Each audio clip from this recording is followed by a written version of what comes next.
qeverisjen e Partisë Demokratike, ndërsa tani në qeverisjen e lëvizjes vetëvendosje kemi disa rrugica që po shtrohen nëse projekte të cilat janë modeste dhe të vogla për të cilat këto projekte po bëhen shkeleshkon nga lëvizja vetëvendosje. Unë do të filloj me një kronologji duke treguar që shtimi është menaxhuar për Partisë Demokratike dhe për atë menaxhim të mirë që kemi bërë për ato vite, ne edhe kemi trashëguar tek subjekti për cilën ju po flisni dhe te kryetari tani shumë një qeverisje shumë profesionale me një administratë të ndërtuar më mirë, me disa projekte shumë të mira që kanë ndodhur në komunën Shtimes, me 95% të territorit të komunës asfaltuar, mbi 80% e territorit ka qenë me kanalizim, mandej ujësillësi i cili është tri në pothuajse në tërë territorin e komunës së Shtimes. Me një fjalë kryetari i komunës i vetëvendosjes së Shtimit e ka gjetë me qelsa ndorë që thuhet në gjuhën popullore. Si po qeveriset gjatë këtyre viteve, për fat unë po përcjell mesazhin e qytetarëve të komunës Shtimes dhe shumë ankesave të cilat ne i pranojmë mbi baza javore dhe ankesat janë të mëdha.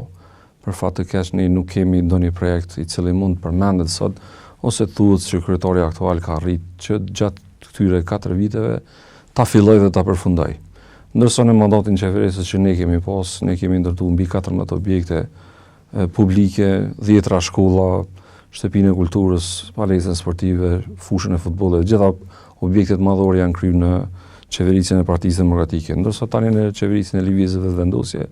kemi disa rrugica që po shtrohen nëse projekte të cilat janë modeste dhe të vogla për të cilat këto projekte po bëhen shkeleshkon nga lëvizja vetëvendosje dhe kryetari aktual Qemail Aliu. Ne pranojmë për çdo ditë edhe ankesa, gjendja më e rëndë dhe më e keqe është në fushën e arsimit dhe në fushën e shëndetësisë. Për fat të keq, gjendja në arsim ka degraduar për këto vite, fillimisht duke mru kryetari i komunës drejtar politik në institucionet të shkollave, mandej duke mru edhe drejtar të cilët nuk kanë pas qëndrueshmëri. Kemi pas dorëheqje të vazhdueshme të drejtorëve të arsimit